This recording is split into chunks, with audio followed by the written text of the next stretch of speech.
Jack Wilkins gripped the controls of his small scout ship as warning lights flashed across the console.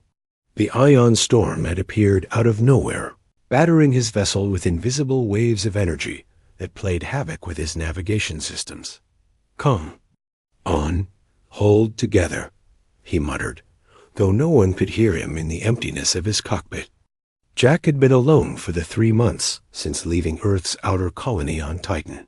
Tasked with mapping the uncharted Epsilon sector dot, his ship shuddered violently. More red lights blinked on. The main propulsion system was failing. Jack scanned the nearby planets and found one with a breathable atmosphere. It wasn't ideal, but it was better than drifting in space until his oxygen ran out. "Emergency landing protocol engaged," announced the ship's computer in its flat, feminine voice. Jack braced himself as the vessel entered the planet's atmosphere. Heat building around the hull as friction fought against their descent. The landing was rough. The ship skidded across rocky terrain before coming to rest in a field of purple-tinted grass. Jack ran a quick diagnostic and sighed at the results. Navigation was completely fried. Communications were spotty at best. The good news was that life support and basic power still functioned, and the atmosphere outside was indeed breathable. Jack pulled on his expedition gear sturdy boots, utility belt with basic tools, and a sidearm. He hadn't fired the weapon since his days in the Marines, but old habits died hard. Better to have it and not need it. The air outside smelled sweet, like cinnamon and ozone. 2 suns hung in the sky, one large and orange, the other smaller and blue. Jack had seen stranger things in his 5 years as a scout. He circled his ship, assessing the damage. He could fix it, but it would take time and parts. His scanner picked up an unusual energy reading from a nearby forest of tall, slender trees with bark the color of copper. Jack hesitated. Protocol said to secure his position first, but curiosity had always been his weakness. The energy signature didn't match anything in his database. It could be valuable. Just a quick look, he told himself, setting off toward the trees. The forest was eerily quiet. No birds or insects, just the occasional rustle of leaves in the gentle breeze. The energy reading grew stronger as Jack moved deeper among the trees. He pushed aside a curtain of hanging vines and stopped short in a small clearing sat what was unmistakably a crashed escape pod. Its design was like nothing Jack had ever seen, all smooth curves and material. It seemed to shift colors as clouds passed overhead. Definitely not human technology. Jack approached cautiously, weapon drawn. The pod had torn a gash in the earth before coming to rest against a large boulder. Part of its hull had cracked open, revealing a dimly lit interior. "Hello?" Jack called out. "Anyone in there?" No response came. Jack peered inside and gasped. A figure lay slumped in what appeared to be a control seat. Jack's first thought was that it looked almost human. 2 arms, 2 legs, a head with facial features in familiar places. But the similarities ended there. Being's skin was a deep, iridescent blue that seemed to pulse with tiny points of light, like stars in a night sky. Where hair should be, delicate tendrils that resembled fiber optic cables cascaded down to slender shoulders. Ridges of what looked like polished stone traced along the temples and jaw. The figure wore what Jack guessed was clothing, a torn garment made of material similar to the ship's hull, embedded with geometric patterns that glowed faintly. A thin stream of purple liquid trickled from a cut on its forehead. Jack holstered his weapon and stepped into the pod. His medical training kicked in as he checked for vital signs. He found a pulse at the neck fast and light, but steady. The being was alive but unconscious.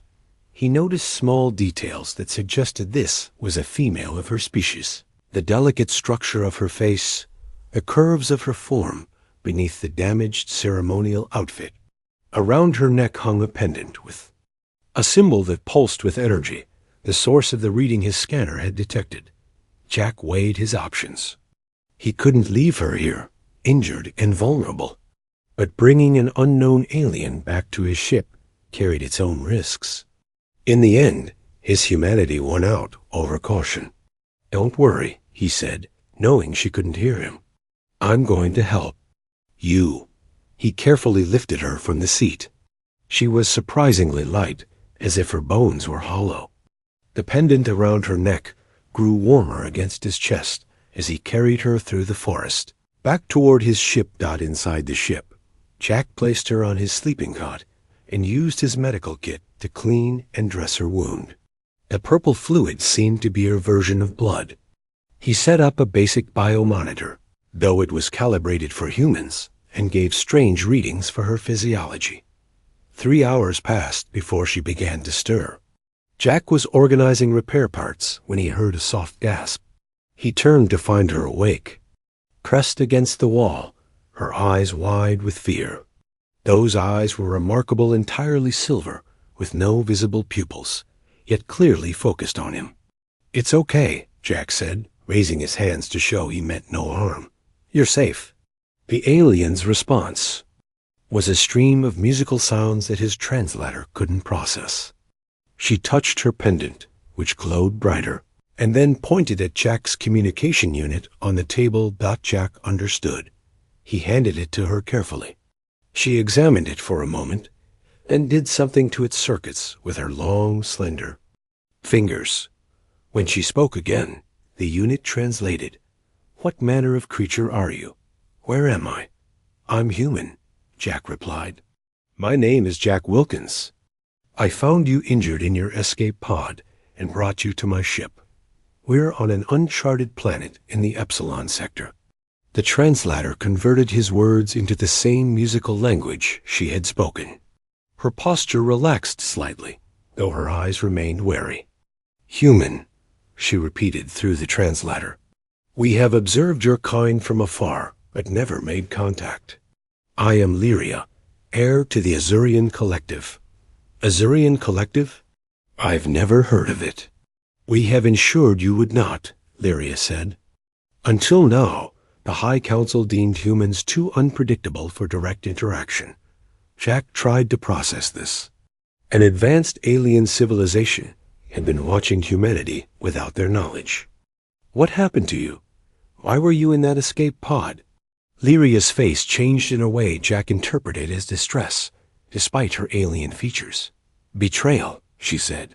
"My cousin, Duke Viridian, attempted to seize the throne. He—" She stopped, studying Jack with those silver eyes. "I should not tell you this. Our internal matters are not for outsiders." "I just saved your life," Jack pointed out. "And we're both stranded on this planet until I can repair my ship. I think we're past outsider status." Lyria seemed to consider this. Finally, she nodded. "Very well, human Jack. I fled the capital during the coup. My escape vessel was damaged in pursuit. I must reach a secure communication point to contact my loyalists before Viridian consolidates power." She looked around the small ship. "Your technology is primitive, but perhaps it can be modified." Jack might have been offended if he wasn't. So fascinated. "We can help each other. I need to repair my ship. You need to contact your people. Deal?" Lyria tilted her head, a gesture that reminded Jack of a curious bird. "You offer alliance without knowing the risks. Is this typical human behavior?" Jack smiled. "Let's just say it's typical Jack Wilkins behavior." For the first time, Lyria's expression shifted into something that might have been a smile. "Then I accept your terms, Jack Wilkins. And I warn you, helping me makes you an enemy of the most powerful empire your kind has never known." Outside, the larger sun began to set, casting long shadows across the purple grass. Jack had a feeling his routine scouting mission had just become something much more significant for him, for Lyria, and possibly for all of humanity. Morning came with the light of 2 suns streaming through the ship's windows. Jack woke to find Lyria studying his collection of personal items. She held a photograph of his family back on Earth, her silver eyes reflecting the image as if committing it to memory. "These are your offspring?" she asked when she noticed him watching. Jack sat up and smiled. "No, those are my younger brothers. I don't have any children." Lyria placed the photo down carefully. "In my culture, continuing the royal lineage is the first duty of the heir. I have delayed this obligation to pursue diplomatic reform."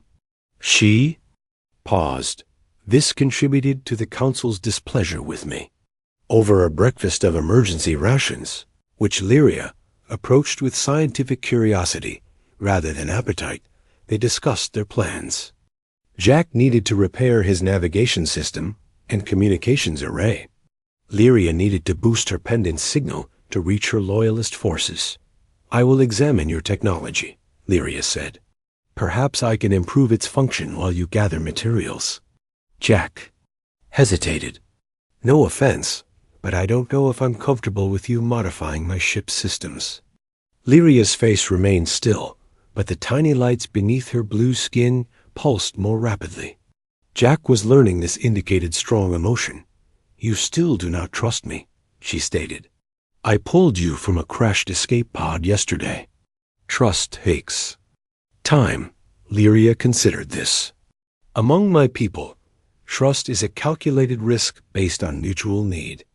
We currently share the goal of leaving this planet." She pointed to the broken navigation console. "Your technology is simple enough that I could disable it in my sleep if I wished you harm. I choose instead to help improve it." Jack couldn't argue with her logic. "Fair point, but we work together. I want to learn about your technology too." This arrangement led to an unexpected pattern over the next 3 days.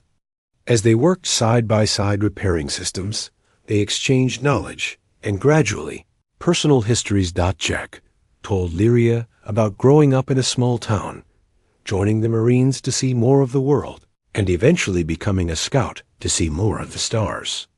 Lyria shared tales of growing up in the crystal palaces of Azuria Prime, educated by the greatest minds of 12 star systems, yet never permitted to leave the royal compound without guards. "Your freedom to choose your path is remarkable," she said as she helped Jack reconnect wiring under the console. "Even with your limited technology, humans have something valuable that my people have sacrificed for efficiency." "What's that?" Jack asked, handing her a tool. "The capacity to act on individual desire rather than collective determination."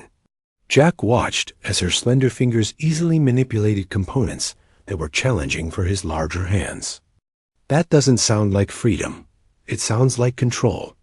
"It created the most stable empire in this galactic arm," Lyria replied. "We have not had war in 8,000 years. But stability can become stagnation." She connected the final wire, and the navigation display flickered to life. "There, your directional systems should function at 70% capacity now." Jack was impressed. "That would have taken me another day at least." "Your method would have worked," Lyria said, "but mine was more efficient." There was a hint of pride in her voice that seemed very human to Jack. That night, as they sat outside the ship watching the moon's rise, Jack noticed Lyria shiver. The temperature dropped quickly after sunset. Without thinking, he removed his jacket and placed it around her shoulders. Lyria froze at the contact, her skin pulsing with bright points of light. "What are you doing?" "You looked cold," Jack said, suddenly self-conscious. "It's just a jacket. In my culture, offering personal garments indicates ... She stopped, searching for words the translator could manage. "It suggests intimate intentions." Jack felt his face grow warm. "Oh, in human culture, it's just being polite." "I can take it back." "No," Lyria said quickly. "I find the gesture ... educational, and the temperature is indeed uncomfortable for my physiology." She pulled the jacket tighter, her silver eyes studying. His reaction. An alarm from inside the ship broke the moment. They rushed back to find the communication system picking up a signal. Lyria's pendant glowed in response. "It's an Azurian frequency," she said, excitement in her voice. "My people must be searching nearby systems." She connected her pendant to Jack's communication array, enhancing the signal strength. A stream of musical language filled the cabin. The translator couldn't keep up with all of it, but Jack caught phrases about royal vessel and search pattern. Lyria's expression darkened. "This is not a rescue party. These are Viridian's hunters." She turned to Jack, urgency in her voice. "We must leave immediately. If they detect your ship, they will destroy it without question." "The repairs aren't complete," Jack said. "We can fly, but jumping to another system would be risky." "Remaining is certain death," Lyria countered. "My cousin views humans as barely more than clever animals. He would consider your death meaningless collateral damage." Jack felt a flash of anger. "Nice family you've got. Royal politics are rarely familial in the human sense." Lyria began gathering the few possessions she had. "We have perhaps 1 hour before their sensors detect us." As Jack prepared the ship for emergency takeoff, Lyria stood very still, listening to the transmissions. Suddenly, she turned to him with alarm in her silver eyes. "They're deploying landing craft. They must have detected my pendant's energy signature when I activated it." She touched the console with her palm. Immediately, the ship's systems responded. "Power levels rising. I've temporarily enhanced your engines. It won't last long, but it should give us the speed we need to break atmosphere." Jack didn't question the alien technology. He strapped himself in and began launch procedures. "Where are we going?" Lyria secured herself in the second seat. "There's an asteroid field at the edge of this system. The mineral composition will mask our energy signature while we complete repairs." The ship lifted off, just as distant lights appeared in the night sky, the landing craft of their pursuers. Jack pushed the engines harder than they were designed for, and the small scout ship shot upward through the atmosphere. Lyria monitored the scanners. "They've seen us." 3 pursuit vessels changing course to intercept. Jack focused on flying, using every evasive maneuver he knew. "Can your people's ships outrun mine?" "Easily," Lyria said. "But they will expect us to run straight away from them." Jack smiled grimly. "Then we'll do the opposite." He turned the ship directly toward the approaching vessels. "What are you doing?" Lyria's voice raised in alarm. "Something unpredictable." Jack increased speed. "You said humans are unpredictable. Time to prove it." The pursuing ships, caught off guard by the suicidal-seeming approach, scattered to avoid collision. Jack used the moment of confusion to dive between them, rolling his ship to minimize his profile as target dot by the time they regrouped. Jack had reached the upper atmosphere and was accelerating towards space with every bit of power Lyria's enhancement provided. That was ... double quotes, Lyria seemed at a loss for words. "Human?" Jack suggested, not taking his eyes off the controls. For the first time, Lyria made a sound that Jack realized was laughter like wind chimes in a gentle breeze. "Yes," she said, gloriously, irrationally human, and it worked. As the ship broke, free of the planet's gravity well, and set course for the asteroid field, Jack felt Lyria's gaze on him. When he glanced over, he saw something new in her silver eyes, not just curiosity or calculation, but respect. The stars stretched before them, and somewhere among them were the forces that hunted Lyria. Jack knew the smart move would be to get her to safety, and then remove himself from this interstellar conflict. But as he watched her skillfully adjust the ship's systems to maintain their lead, he realized he was already too invested to walk away. This strange blue princess from the stars had shown him glimpses of a universe far bigger and more complex than humanity had imagined. And somehow, against all odds, he had shown her that humans might be worth knowing after all. The asteroid field looked like a graveyard of broken planets. Massive rocks tumbled slowly through space, some as small as Jack's ship, others large enough to have their own gravity. Jack navigated carefully between them, finding a cluster of larger asteroids that formed a natural hiding place. "We should be safe here for a while," he said, powering down all non-essential systems. "Their scanners will have trouble finding us among all these minerals." Lyria nodded, her silver eyes reflecting the distant starlight. A wise choice. Azurian sensors are advanced, but magnetite interferes with our detection systems. She looked at the damage report on the console. "We need to finish repairs before attempting to reach a jump point." They worked together in the cramped engine room. Jack found himself impressed by how quickly Lyria learned human technology. She asked intelligent questions and offered improvements that seemed obvious once she explained them.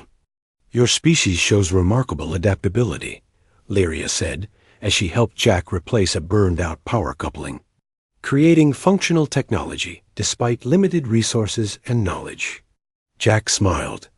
"Is that a compliment or an insult?" "An observation," Lyria replied, but the lights under her blue skin pulsed in what Jack now recognized as amusement. "Though I admit I was taught humans were primitive. Seeing your ingenuity firsthand has been ... educational." Their conversation was interrupted by an alarm. The proximity sensors had detected movement. Jack rushed to the cockpit with Lyria close. Behind, the scanner showed 3 Azurian vessels methodically searching the asteroid field.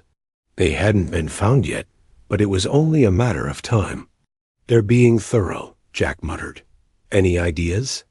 Lyria studied the scanner. "These are Hunter-class vessels. Highly maneuverable, but limited range. Their mothership must be nearby." She touched her pendant thoughtfully. "If we could reach the far side of the field, we might escape while they continue searching here." "We'd need a distraction," Jack said. He looked at the explosives in his emergency kit. "I could rig some charges on a few asteroids. When they blow, it might look like a ship being destroyed." Lyria considered this. "That might work, but you would need to place them manually." She looked at him with concern. "Using the airlock in an asteroid field is extremely dangerous." "Got a better idea?" She didn't. With reluctance, Lyria helped Jack prepare for a spacewalk. He put on his environmental suit while she programmed the charges to detonate on his signal. "Be careful, Jack Wilkins," Lyria said as he prepared too. "Enter the airlock. Your human unpredictability is valuable to me." Jack grinned inside his helmet. "I'm growing on you, huh?" Lyria tilted her head. "Like a useful fungus," Jack laughed. Maybe she was developing a sense of humor after all. The spacewalk was treacherous. Jack pushed himself from the ship to the nearest large asteroid, using his suit's thrusters sparingly to avoid detection. He placed the first charge in a deep crater and moved to the next target. From asteroid to asteroid he went, always keeping an eye on the scanner built into his suit sleeve that showed the positions of the hunter ships. They were moving closer. Jack had just placed the last charge when his scanner beeped a warning. One of the Azurian vessels had changed course and was heading directly toward his position. They must have detected something. "Lyria," he whispered into his communit, "we've got company. Start the engines, but keep them at minimal power. I'm heading back." Jack pushed off from the asteroid, but miscalculated. Instead of returning to the ship, he drifted toward a gap between 2 massive rocks that were slowly grinding against each other. If he got caught between them, his suit would be crushed. "Jack," Lyria's voice came through the comm, "your trajectory is wrong. Use your thrusters." "Can't," Jack replied through gritted teeth. "The hunter ship would detect the energy spike. I need another way." There was silence for a moment, and Lyria's voice returned, calm but urgent. "Jack, I'm going to try something. It may feel strange. Do not resist. Before Jack could ask what she meant, he felt a tingling sensation throughout his body. Lyria's pendant, which she had given him for luck before the space walk, began to glow against his chest. Suddenly, he felt himself changing direction, as if an invisible hand had gently pushed him. He drifted safely past the grinding asteroids, and back toward the ship, where Lyria stood in the open airlock, her hands extended toward him, her eyes glowing with the same light as the pendant. "How did you?" Jack began as he floated into the airlock. "No time," Lyria cut him off, helping him inside and sealing the door. "The hunter is almost upon us." Once inside, Jack triggered the charges. Multiple explosions lit up the asteroid field. Debris and dust scattered in all directions, creating a chaotic scene that masked their ship's power signature as Lyria guided them away at low speed. The plan worked. The hunter ships converged on the explosion site, believing they had destroyed their target. Jack and Lyria slipped away through the debris cloud, gradually increasing speed as they reached the edge of the asteroid field. "That was too close," Jack said, removing his helmet once they were safely away. "What did you do back there? How did you move me?" Lyria seemed reluctant to answer. "It is personal ability. Members of the royal line have limited telekinetic capabilities, enhanced by our connection stones." She touched the empty spot where her pendant had been. "I gave you mine for protection, though I did not expect to use its connection so directly." "So? You can move things with your mind? That's amazing. It is considered a sacred gift not to be used lightly." Lyria looked away, especially not to help outsiders. "If my people knew I had shared this connection with a human..." Jack understood. "You broke some serious rules to save me." "Yes." Her voice was quiet. "In the old traditions, I would be considered ... contaminated now. The royal line is supposed to remain pure in body and energy." Jack didn't know what to say. She had risked her status to save his life. "Thank you," he said simply. Lyria looked at him with those silver eyes that somehow seemed less alien now. "You risked your life to create our escape. Humans may be unpredictable, but you are also brave." She paused. "Perhaps that is why the Council fears your kind. You do not calculate risks as we do. You follow your, what is your word? Heart?" "Sometimes," Jack admitted. "Not always the smartest approach." "But effective," Lyria countered. She studied the star map on the console. "We should set course for the Cygnus Gateway. There is a trading outpost there, where loyalists to my mother may be found." As Jack plotted the course, Lyria suddenly stiffened. Her hand went to her temple, and the lights beneath her skin flashed rapidly. "What's wrong?" Jack asked, alarmed. "A psychic beacon," she whispered. "Viridian has activated the royal summons. It calls to all with Azurian royal blood." Her face showed pain. "He knows I survived the explosions.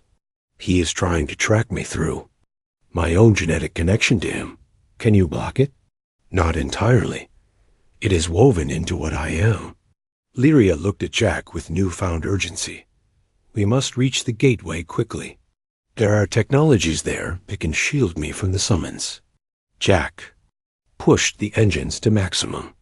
As the ship accelerated toward their destination, he watched Lyria struggle against the invisible force pulling at her mind. She had saved him in the asteroid field. Now it was his turn to save her. The stars streaked past as they raced toward the gateway, the hunt now more desperate than ever. Jack realized that with each passing day, his fate and Lyria's were becoming more intertwined. What had begun as a simple rescue had evolved into something far more complex and dangerous. But looking at the alien princess fighting her own biology to resist her enemy, Jack knew he wouldn't have it any other way. Human and Azurian, they were in this together now. And somehow, they would find a way to prevail against the forces hunting them across the stars. The Cygnus Gateway loomed ahead, a massive ring-shaped structure floating in the emptiness of space. Hundreds of ships of different designs moved around it, like bees around a hive. Jack had never seen anything like it. "That's not on any human star chart," he said in awe. Lyria managed a weak smile despite her obvious pain. The psychic beacon had grown stronger over the past day, making it harder for her to resist. "The gateway exists in a fold of space-time. Your scientists would not detect it with current technology." As they approached, a voice came through the communication system, speaking in the musical language of the Azurians. Lyria responded, her voice strained. "What did you tell them?" Jack asked. "That we seek sanctuary. I used an old diplomatic code that only loyalists would recognize." She gripped the edge of her seat, her knuckles turning a darker blue with the effort. "If Viridian's forces control this station, we will know soon enough." A tense minute passed before the voice returned. Lyria's shoulders relaxed slightly. "We are granted passage," she translated. "An old friend of my mother commands the security forces here. We will be protected, at least temporarily." Their ship was guided to a docking bay deep within the station. As the airlock sealed and atmosphere was restored, Jack helped Lyria stand. The effects of the psychic beacon had weakened her considerably. "Lean on me," he said, supporting her with an arm around her waist. "This will seem strange to my people," she warned, but did not pull away. A small delegation waited for them beyond the airlock. 3 Azurians, their skin varying shades of blue and green, dressed in what appeared to be military uniforms. Their eyes widened at the sight of Jack, and hands moved to weapons. "He is under my protection," Lyria said firmly in their language, which Jack's translator now partially understood. "He saved my life and has earned the right of safe passage." The leader of the group, an older Azurian with deep green skin, facial ridges that reminded Jack of tree bark, stepped forward and bowed deeply. "Princess Lyria, I am Commander Kelvin. Your mother was my friend before I was her subject. My loyalty remains with the true Empress." His silver eyes flicked to Jack. "If you vouch for this human, then he is welcome. But he is the first of his kind to ever set foot on a gateway." "Then let him be the first of many," Lyria replied. "My time with Jack Wilkins has shown me that the Council's policy of isolation from humanity was misguided." Kelvin looked skeptical, but nodded. "Come. We must get you to the shielding chamber quickly." Viridian's beacon grows stronger by the hour, and 3 of his warships were detected approaching the gateway. They were escorted through gleaming corridors that seemed to shift colors as they walked. Other Azurians stopped and stared at Jack, some with curiosity, others with clear disgust. Jack kept his focus on helping Lyria walk, ignoring the stairs. The shielding chamber was a circular room with walls made of a crystal-like material. In the center stood a platform surrounded by pillars that pulsed with energy. "This will temporarily block the beacon's effect on your mind," Kelvin explained as technicians helped Lyria onto the platform. "But it is not a permanent solution. Viridian has activated the ancestral call. Only another royal with equal claim to the throne can counter it." "My mother," Lyria said. Kelvin's expression darkened. "Empress Selene is being held in the crystal tower on Azuria Prime. Viridian claims she has abdicated in his favor, but our intelligence suggests she is his prisoner." Jack watched as the technicians activated the chamber. Energy flowed from the pillars into Lyria's body. The constant tension in her face eased as the psychic pressure was blocked. "How long will this shield last?" Jack asked. "Perhaps 2 cycles," one of the technicians answered. "After that, the princess's natural connection to the royal bloodline will reassert itself." "Then we have 2 days to make a plan," Jack said. He turned to Kelvin. "How many loyalist ships can you gather?" The commander seemed surprised to be addressed directly by a human. 7 battle cruisers remain loyal to the true Empress. But Viridian commands the bulk of the Imperial fleet. Numbers aren't everything, Jack said. During my time in the HF, Earth Marines, we specialized in asymmetric warfare. Sometimes a small force can defeat a larger one with the right strategy. Lyria stepped down from the platform. Her strength returned now that the beacon was blocked. Jack is right. Viridian expects us to gather forces and challenge him directly. That is the traditional Azurian approach. She smiled at Jack. But perhaps it is time for something more ... human. Kelvin led them to a secure chamber where holographic displays showed the positions of Viridian's forces throughout Azurian space. The situation looked grim. Most of the Empire's key systems were under his control. He moves faster than we anticipated, Kelvin said. Many noble houses have pledged to him, believing the Empress truly abdicated. They need proof she didn't, Lyria said. She turned to Jack. If we could free my mother, her presence would rally the hesitant houses to our cause. Jack studied the display showing Azuria Prime, the heart of the Empire. The crystal tower where the Empress was held was heavily guarded. A direct assault would fail, he said, but a small team might slip through their defenses.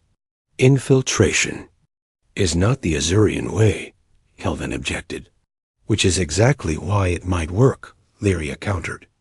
Viridian knows our traditions and expects us to follow them. He would never anticipate this approach. As they debated strategy, an alarm sounded throughout the station. One of Kelvin's officers rushed in. Commander, 3 Imperial destroyers have dropped out of hyperspace. They demand we surrender Princess Lyria or face destruction. Viridian moves quickly, Kelvin said grimly. The gateway's defenses are strong, but cannot withstand a prolonged assault from Imperial destroyers. Jack looked at the tactical display. How close is the nearest unstable star? Kelvin seemed confused by the question. The red giant in the Ying. Proxima System is approaching Nova Stage. It is approximately 1 light jump from here. And your ships can trigger a solar flare with the right equipment? Yes, but Jack outlined his plan quickly. Lyria listened with growing excitement, while Kelvin looked increasingly concerned. This is madness, the commander said when Jack finished.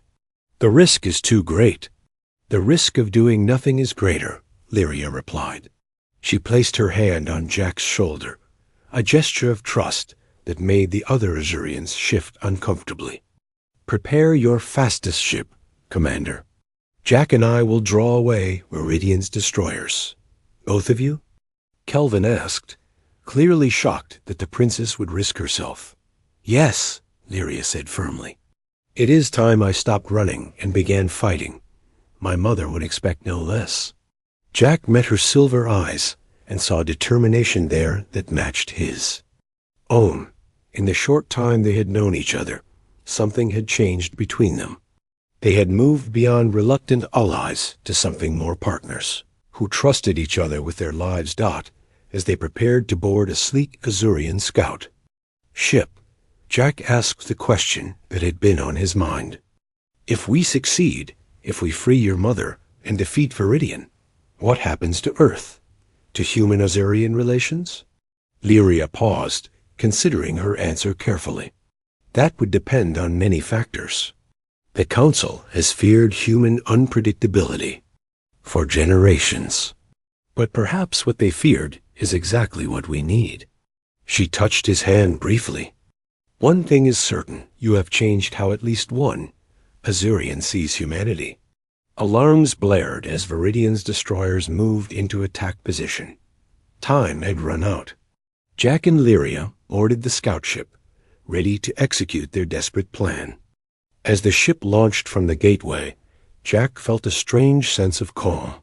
The fate of 2 civilizations might rest on what happened next, but all he could think about was the alien princess beside him and how far they had come from that first fearful meeting on an unnamed planet. Whatever came next, they would face it together. The Azurian scout ship sliced through space with incredible speed. Jack had never experienced such acceleration, yet the ship's technology somehow protected them from feeling its effects. Lyria sat beside him at the controls, her blue fingers dancing across symbols that glowed in response to her touch. Viridian's destroyers are following, she confirmed, checking the rear scanners. All three have changed course to pursue us. Good, Jack said. Now for the tricky part. Their plan was dangerous, but simple. Lead the destroyers to the unstable red giant star, trigger a solar flare with a precise energy pulse, and use the resulting radiation wave to disable the pursuing ships. Meanwhile, Kelvin would gather the Loyalist fleet and prepare for the mission to free Empress Silangdot as they approached the massive red star. Its angry surface boiling with solar storms.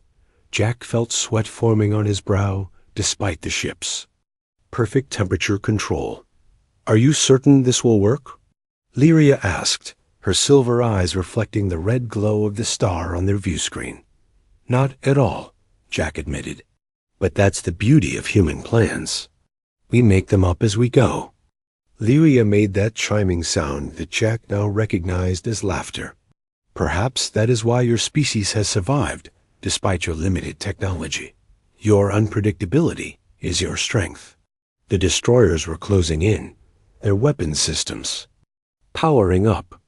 Lyria maneuvered their small ship closer to the star's turbulent atmosphere, skimming the edge of safety. Ready the pulse emitter, she instructed Jack. We will only have one chance. Jack activated the weapon system Kelvin had hastily installed before their departure. It was designed to emit a concentrated burst of energy at a precise frequency. On. My mark, Lyria said, watching the tactical display. The destroyers had formed a triangular pattern behind them, preparing to fire. 3.2.1. Mark. Jack fired the pulse directly into a massive solar prominence. For a second, nothing happened. Then the star's surface erupted. A massive flare reached out like a fiery hand, followed by a wave of radiation that expanded outward at incredible speed. Hang on, Lyria shouted, throwing their ship into a steep dive beneath the wave. The small vessel shuddered violently as the edge of the radiation wave caught them, but their shields held. Behind them, the three destroyers were engulfed by the full force of the flare. Their shields failed under the onslaught, and critical. Systems went offline. They drifted helplessly, crews scrambling to restore power. It worked, Jack exclaimed, checking the scanner. All three destroyers are disabled. For now, Lyria cautioned. They will eventually restore power. We must move quickly to the next phase. They rendezvoused with Kelvin's fleet at the predetermined coordinates. 7 battle cruisers waited, their crews loyal to the Empress. It wasn't much compared to the Imperial fleet, but it would have to be enough. Aboard the flagship, they finalized their plan to infiltrate Azuria Prime, while the fleet created a diversion in a nearby system, drawing away the bulk of Viridians. Forces, a small team would slip through Azuria's defenses. Lyria, Jack, and a squad of Kelvin's best soldiers would attempt to free the Empress from the Crystal Tower. This is unprecedented, one of Kelvin's officers objected. Allowing a human to set foot on Azuria Prime violates our most sacred laws. Those laws were written before we knew humans, Lyria replied firmly. Jack has proven his value and his loyalty. He will accompany me. No one dared argue further with the Princess Dot as they prepared for the mission. Jack found Lyria in a quiet chamber, meditating before a glowing crystal that pulsed in rhythm with the lights beneath her skin. I didn't mean to interrupt, he said, turning to leave. Stay, she said, opening her silver eyes. I was connecting with the memory crystal, seeking guidance from my ancestors. She smiled slightly. They were not particularly helpful. None of them ever worked with a human before, Jack sat beside her. Having second thoughts about the plan? About the plan? No. Lyria looked at him intently. About what comes after, yes. If we succeed and restore my mother to the throne, I will be expected to take my place as heir, to follow tradition. And tradition doesn't include humans, Jack guessed. It has never included any outsiders, Lyria corrected gently. But traditions can change. They must change. My time with you has shown me that. Before Jack could respond, Kelvin entered. The diversion is underway. Viridian has taken the bait. It's time. The infiltration team boarded a small stealth vessel designed to evade Azurian defense systems. As they approached Azuria Prime, Jack caught his breath at the sight. The planet was a swirl of blues and purples, with cities that glittered, like jewels even from space. This was the heart of an empire that spanned dozens of star systems. Yet humanity had never known it existed. Their ships slipped past orbital defenses using codes Lyria provided. They landed in a remote area outside the capital city, where crystal spires rose like frozen fountains against the sky. The crystal tower, where the Empress was held, stood tallest of all at the city center. The tower has 700 guards, Kelvin said as they prepared to move. Even with our stealth technology, we cannot fight through them all. We won't have to, Jack said. He looked to Lyria. You said royal blood can access any part of the tower, right? Lyria nodded. There are hidden passages known only to the royal family. With Viridian off-world, his genetic locks can be overridden by my presence. The plan worked better than they dared hope. Lyria led them through passages that seemed to form out of solid crystal at her touch. Guards patrolled, but the secret ways allowed them to bypass most security. When they did encounter resistance, Kelvin's soldiers handled it swiftly and silently. They reached the central chamber where Empress Selene was held. 2 royal guards stood at the door, but they hesitated when they saw Lyria. That moment of surprise was all Jack and the team needed to subdue them without bloodshed. Lyria placed her hand on the door, and it dissolved like mist. Inside, a regal Azurian woman with deep sapphire skin sat in meditation. When she opened her eyes and saw her daughter, she showed no surprise, only calm certainty. You have come at last, Empress Selene said, and you have brought a human with you. How interesting. Mother, Lyria bowed deeply. Viridian has betrayed you and claimed the throne. We've come to restore you to your rightful place. Viridian plays his part, as do we all, the Empress said cryptically. She turned her silver gaze to Jack. You have changed my daughter. I sense it in the energy between you. Jack felt exposed under that penetrating gaze, but he met it steadily. She's changed me too, Your Majesty, the Empress smiled. Perhaps that is what our empire needs most. Change. Alarms suddenly blared throughout the tower. Kelvin checked his scanner. Viridian has returned. He must have realized the diversion was a trap. We must hurry, Lyria urged her mother. The Loyalist fleet awaits your command. No, Empress Selene said calmly, rising from her seat. There has been enough conflict. It is time for truth. She touched a crystal on her wrist, and her image appeared throughout the capital, projected into the sky itself. People of Azuria, hear me. I have not abdicated. Viridian has sought to take power through deception. But today, I offer not punishment, but a new path forward. As the Empress addressed her people, Jack watched Lyria's face. Pride and love shone there, along with something new hope. Later, as Imperial forces loyal to the Empress secured the capital and Viridian was taken into custody, Jack stood with Lyria on a balcony overlooking the Crystal City. Your mother is remarkable, he said. She offered Viridian mercy instead of execution. She sees further than most, Lyria agreed, including the need for our empire to change. She turned to face Jack. That includes our relationship with humanity. My mother has appointed me as official ambassador to Earth. Jack's heart leaped. You're coming to Earth? With a diplomatic fleet, yes. It is time our peoples met properly. Lyria's hand found his. And I requested a certain human scout as my liaison officer. Jack smiled. I think I could get used to being a diplomat. It won't be easy, Lyria cautioned. Both our peoples have much to learn about each other. The best things never are easy, Jack replied, squeezing her hand gently above them. The stars shimmered in the alien sky. Somewhere among them was Earth, unaware that its place in the galaxy was about to change forever.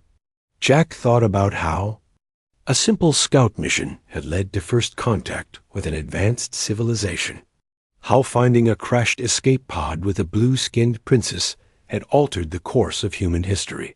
And as Lyria's fingers intertwined with his, he knew that some discoveries were worth all the risks in the universe.